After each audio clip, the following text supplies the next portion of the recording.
how's it going? Welcome to the shop. Hope you're having a great day. Time to start the heat treating process. Alright, here we go.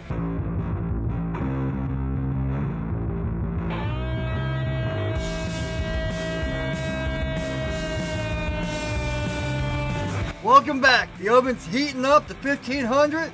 We'll do one cycle for 15 minutes and drop it down to 1300. The Karambit, it hasn't been ground or nothing on the bevels, so I'm not going to do this one. I got this one, and I've got two other knives that are a secret project that you'll learn about in the future. So stay tuned for them. But yeah, let's get this one wrapped up. We got the 321 stainless steel tool wrap right here. So let's get to it. Here we go. Before you do anything, just remember when you're working with the stainless steel tool wrap, always wear gloves. You rarely ever see me wear gloves grinding or anything else, but I always wear them with this. Alright, here we go.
Wow, I think that was actually the first time either the knife or the tool steel actually didn't roll off the table while I was doing it. Success! Alright, we're getting close. Time for it to go in. The big one is the compound grind. The other two are kind of a secret. I haven't talked to the guy. It's a collab I'm doing. Alright, here we go. Alright, quick look. They're all in. Ta-da! Now we just gotta wait and go to another cycle. First cycle's over. Back in to 1300. And then I'm done and going to bed. Hope everyone has a good night. Out of the oven, all nice and cooled down. So let's cut this bad boy open and see what we got. Just need some regular scissors.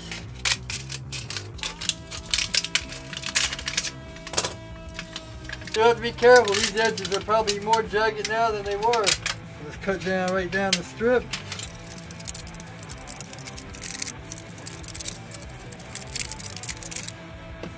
Whew. She's coming. I guess I should have just put gloves on and made it a lot easier, huh? Yeah, look at all them pretty colors. That's one thing I love about using these foil things. Man. But you don't have to worry about any oxidation. Yeah. Too bad you can't keep that. This hasn't even been heat treated. So now we'll just get the clay on these both. Here we go.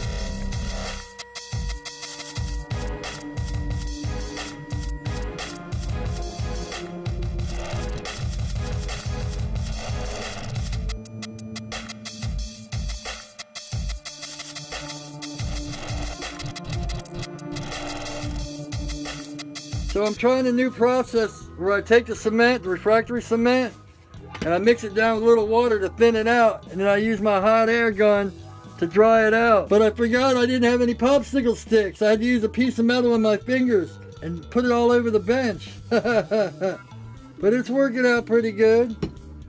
There's the recurve, compound recurve. And there's the Karambit. Because I've had people say before that I put it on too thick, so I wanted to make sure it was nice and thin. And then dry it off. So tomorrow I'll come back and touch it up and all that. Man, my hands are dirty and my bench is covered. But alright. They'll be done tomorrow and then time to heat treat. So it's the next day. Let's get on these. I actually slept half the day. I guess I burned out from Saturday and Sunday. Yeah, so it looks like tomorrow's going to be heat treat day. But let's get the anti-scale on these and get these all worked up. Alright, so here we go. Here's the anti-scale. I like to just mix it up. I don't stir it because usually stir it gets too thick and, you know, sometimes you'll have problems with it. So it's good just to mix it up a little bit. Get my trusty paintbrush and my trusty screwdriver. I kept this. I didn't even clean any of this up last night because I was so tired. I was just going to dry this out because I thought I was going to be doing heat treating today. But I can just hang these out to dry since I'm doing it tomorrow. I was going to touch it up, but it actually came out pretty good. So let me wash off right here where it's stuck. So we'll get that off.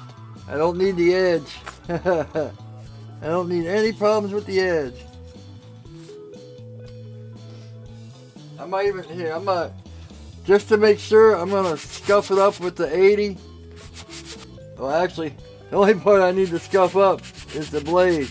I'd hate to not heat treat.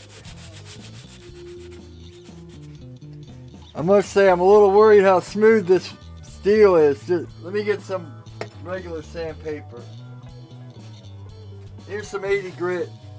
We'll just take off the top layer just to make sure, rough it up a little bit.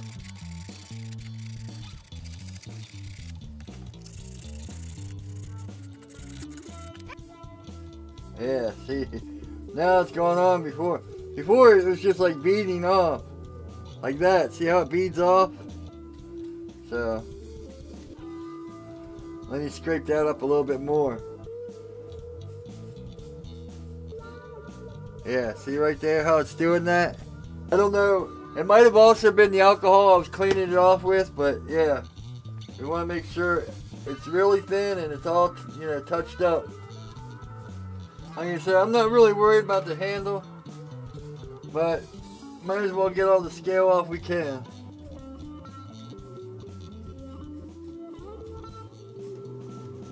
So tomorrow I'll be back.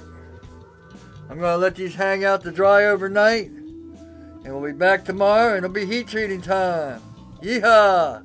My favorite part. Yeah, that clay seems like it dried up real good on there, so we'll see. Yeah, I'm going to definitely add some water to this and stir it up because that's what it needs. Alright, I'll see you tomorrow for heat treat day. Getting a late start, it's what, 10:30 or something like that? Once again, I've been sleeping all day and up all night working, so at least it's still working, right? Let the journey begin. Here we go. So we're back, and it is time. Yeah, man, as you just saw, the oven is heating up. I think it's at about 1200 right now. So these are all ready to go. Got a little bit more time. I'm going to throw it in at like 1450, 1425. That way it'll build up to 1500. Anything over 1425 is critical, so it'll give us some time to heat up. When it gets to 1500, I'll be able to give it like 5 more minutes, and then we'll pull them both out. Here we go. Oh, and before I forget, some exciting news.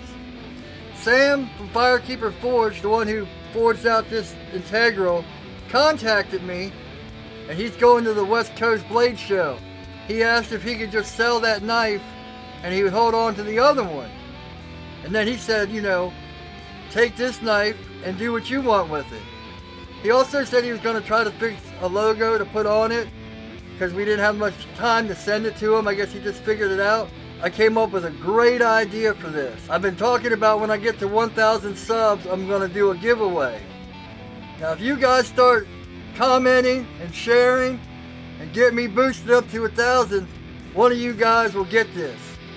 Now, you're going to have to, not on this video or the next video, but when I get close to 1,000 subs, you know, I'll tell you which video to put it on, and you'll have to put like I'm in, or I want that knife, or something like that. I'll figure it out. But you also don't say you're in if you can't get knives sent to your country. I'll ship it international, but I've had problems before where I sent one of my subscribers a knife and it ended up coming back like 4 weeks later. So you got to check out customs. If I send you this knife and it gets taken by customs, there's nothing I can do about that. And there might also be custom fees. I'll pay for shipping, but you got to check that stuff out if you're in another country. 1,000 subs, and I'm giving this away. It's basically finished. I'm going to tell Sam to send me one of his logos so I can put it on there. And then I'm going to put my logo on there. And then bam, 1,000 subs. One of you lucky subscribers is going to get this. But you have to be subscribed and you have to start commenting, share, and all that good stuff. Nothing's for free.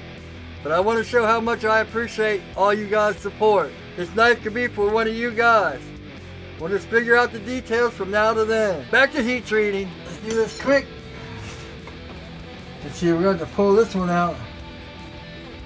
Whew, this one's going to be fun.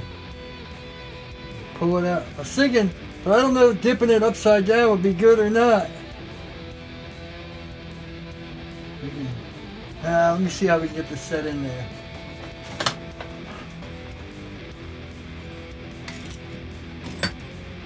Yeah, that'll work.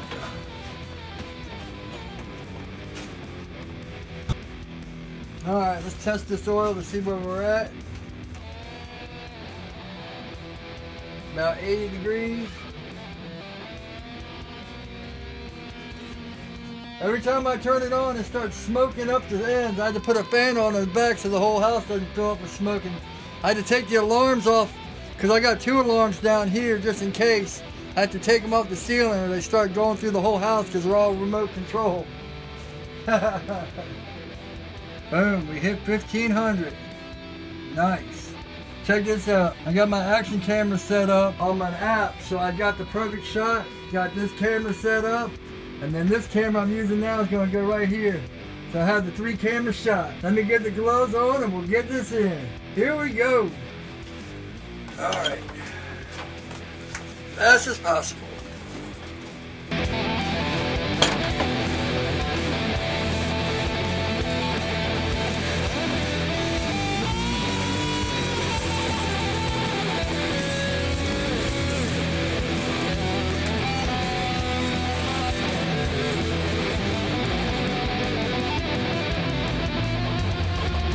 Alright, you can still see it boiling away.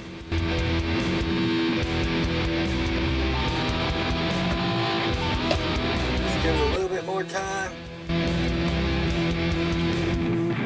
Make sure this is closed so the heat goes back up. Oh good, we're at 1470. Still at 1470. So we'll just still hold this in there. Just give it a little bit more time.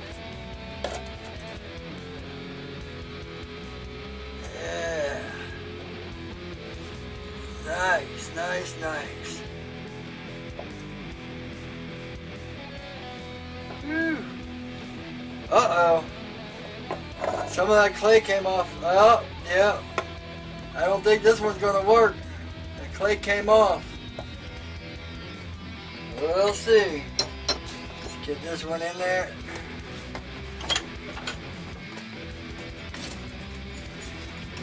Hot. Yeah, that one dropped it down to 1430.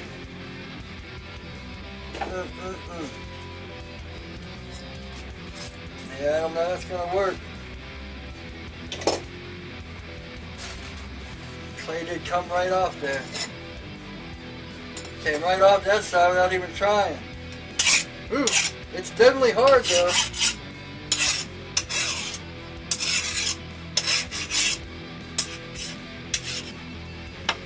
Ooh, but the back is biting. Oh, maybe it did work then. 'Cause look, it skates and it bites the back, so we might have gotten lucky on that one. Whew. Alright. Alright, I'll be back when we're ready to pull the other. It's down to 1440, so I'm going to have to start all over. We're back up to, well, 1498, close enough.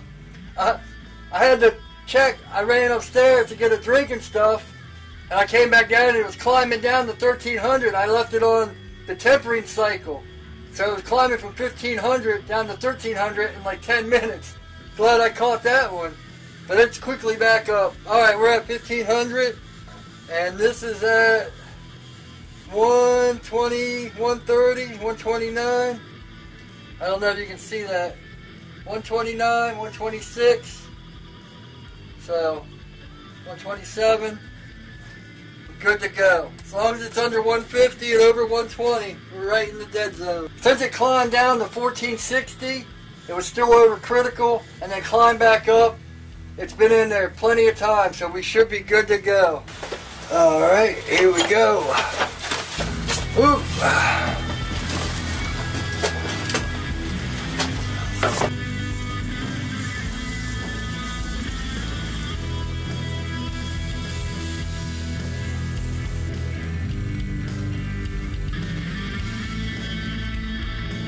I had to buy a second pair of welding gloves because these are all oil just for heat treating. So, alright, yep, the oil came off. I mean, the clay came off this one too. I wonder, it might have been from the back and forth though. That's one thing, you take your glove and wipe it down. Get all that anti-scale and everything off. You're nice and clean. Alright. Oh yeah. Uh-oh, this one might not have a hamon. Oh yeah, there we go. We're biting. Skate. See, that's the difference. Can you hear the difference?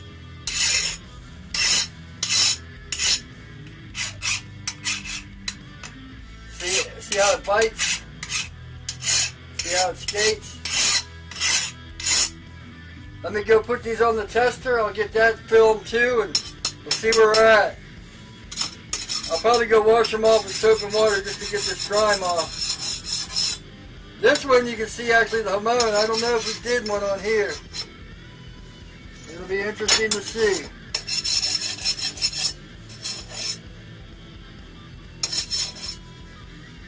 At least they're both hard. That's all that matters. Meet you at the Rockwell tester. Karambit, I can basically do it anywhere.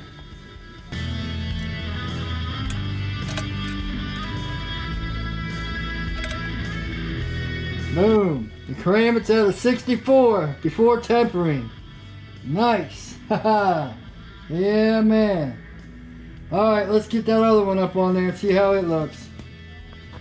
And the compound recurve is right at 65. Alright. The only problem is I had to put it right here because this one already has the bevel. Haha. Boom. So, yep. 64 and 65. Now we're going to put them in 400 degrees for an hour and a half. Then we're going to check to see if there's any warps in them after the first temper. And then after that, we'll either straighten them out or put them back in for the second cycle. There we go. 400 degrees, 2 hours. Well, about an hour and a half, really. Alright, I'll be back after the first cycle to see if they're straight. And then we'll take it from there. So we're back, and it's time for the reveal. These two knives were made by Do-It-Yourself Easy Crafts. I'll put a link up here and down in the description, so go check out his videos. He's got some awesome stuff on how to etch blades and all that stuff. Stuff that I've never really gotten into other than logos. It'll be awesome. I sent him a design and he sent me these two designs, so it'll be cool to see how we both finish each other's knives. They've been heat treated and tempered for one. These actually came out pretty straight because I normalized them. This one came out, this one has a slight warp, but once I put it on the surface grinder, it'll be enough to take it out.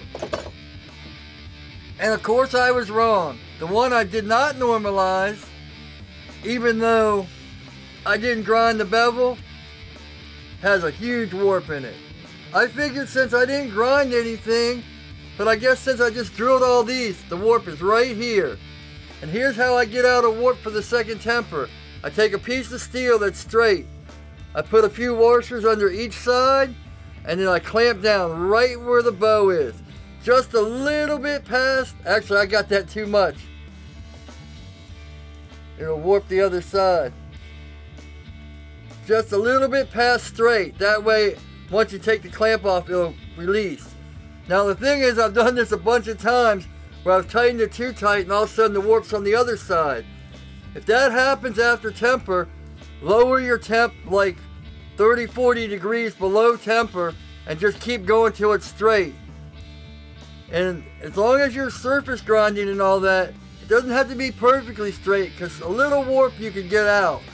So, time to put all these blades back in for the second temper, and we're done with this video. Make sure to go check it out. Do it yourself easy crafts. This collab will be real fun. So I think that's about it. Thanks for watching. I hope you enjoyed learning how to heat treat 1095. We'll see how these hamons turned out in the next video, or maybe down the line a little bit after I polish it up and do a whole bunch of hand sanding. Thanks for watching. Please like, comment, subscribe, hit the little bell notification so you'll know when I put out my next video. Thanks for all the support. Let's get to 1,000 subs so one of you can get that knife. Should be pretty exciting. Alright, thanks again, and as always, take it easy.